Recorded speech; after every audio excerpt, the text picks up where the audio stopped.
really winning in entrepreneurship, like if you want to create a business, whether it's an agency or whether it's an e-commerce brand or anything really, to create true enterprise value, it's all about solving problems. And I believe, as I said, I believe capitalism is a hugely amazing mechanism to solve problems. In my life, when I'm looking at something that I want to change about my business or myself, it's really easy for me to get overwhelmed when I'm like, oh, I've got to do this, and this, and this.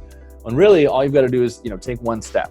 Right? And if it works, it works. If it doesn't, you take a step in a different direction, right? The reason we were able to build such a strong community of people with our advertising and why people loved our advertising so much is because people really want to feel like they're part of something bigger than themselves. Not somebody's doing a ton of stuff to better the environment, or they're just purchasing a product that is more sustainable, that allows them to participate in the change that they want to see in the world. I'm sure you guys have noticed when, at least happens in Canada and the US a lot, bikers will pass each other to give each other a wave. It's this acknowledgement of I'm part of the same club. This actually happens now with Tesla owners, with Jeep owners.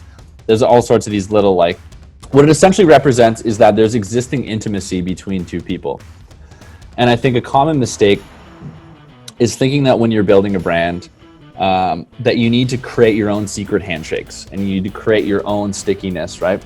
But what I would really encourage you to do is hijack the things that are already working. So a beard nod is when two guys, especially, at the height of the beard craze, I would say 2015, 2016, it's this sort of unspoken acknowledgement. I have a beard, you have a beard, we're part of the same club. And that exists in so many different ways with the clients and the customers that you're serving right now. So there are already very connected communities within your customer groups. And if you can find ways to be that sort of intersection point that connects the two of them, that's pure gold, right? And, an example of how that worked for us was if, say, we'd make a great video to, have great video that we thought was shareable. And when we put it out there, say your nephew had a beard, and your Aunt Margaret, for example, and you're on Facebook and you see a funny video, you would tag your nephew because you want him to see this, right? So that's where this sort of virality came in, is somebody seeing this and automatically acknowledging that it was for that person, or they would share it with their friend who had a beard. It was this connection point, right? And so those already exist within your customer communities. It's just a matter of exploring what those are and really kind of getting to know your customer a little better so that you can kind of insert yourself in meaningful ways there to connect those people. The online business world, as you guys know, some of you deal with a handful of clients, some of you deal with a lot of them, but for those clients, you're advertising to maybe thousands, tens of thousands, hundreds of thousands, millions of people. So it becomes very impersonal very quickly, right? You lose connection with the people that you're doing business with. And they just become numbers. They become, average order value. They become lifetime value, CPMs, CPAs, and you forget that you're actually dealing with real people. And you got to kind of reconnect with that, right? So talking to them will start to pull out clues on how you can actually improve all those numbers.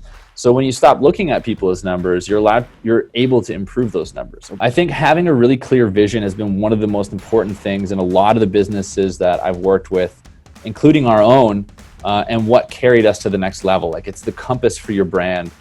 You can really move mountains. You will attract amazing talent. And that, again, going back to that conversation you might be having at an event where someone's like, hey, our CPAs are so low and we're going to sell the company. It's that's all well and fine, but you hear somebody with real passion and a real vision for their brand. Like I said, I'll open my book of contacts and say, hey, you should talk to these people, they'll help you out, or I'll help you with this. You'll be able to attract the best talent. You'll be able to pitch your suppliers for product. You'll be able to pitch your clients. You'll be able to pitch the media. Everything changes when you have a vision, right? And that's what crystallizes this idea of what your brand is into something that people can get excited about. We made something that was very easily identified for by minimum viable audience, right? This was the audience of guys with really big beards. Now we sell products to guys with beards like this. Obviously, I don't have a big beard anymore. This is the biggest addressable market, or the office beard, if you will. But to get there, we had to become really dominant in this small focus group where people just took it on as their own, right? We were connecting people within that. And when we would stray away from that, or when we would try and make things about ourselves, then our viral content would not go viral, right? And we were getting all these getting all these mentions in the press, and Adweek and all these things, and it was all very superficial, and it was all very much vanity metrics and stuff like that, where we're getting patted on the back for these great videos, and we look at the actual numbers behind them. We're like, hey, we're actually seeing not that much sales, and people are not really resonating with this. And in fact, people are canceling their subscriptions, or their girlfriends are angry because we said something chauvinistic, and we need to be more of a gentleman's brand. So it created all these conversations that we had internally about like who we were really trying to go for and how do we focus on those people. When we tried to make our marketing about us, and we tried to make ourselves the hero and we're really cool and look at us and do this, we completely forgot that people are the hero in their own story. And for those of you who haven't seen Star Wars, I'm sure most people have, but the analogy here is that, you know, Yoda didn't teach Luke how to be a Jedi. Luke was already a Jedi. He was already, you know, a savior of the universe. He already had these superpowers. Yoda just needed to show him that he had those powers within himself, right? So this is very much, you know, positioning yourself as the guide and not the hero. And that's super important. Your customer has to be the hero. And we see this time and time again. We experienced it, especially at Beard Club, whenever we made it too much about us and not about their journey and their transformation and how we were just merely there as a tool to help. You know, everything didn't perform as well, or ads didn't perform as well. Our retention was not as good. People have to accomplish their own goals and be their own hero. It's very much important part of positioning.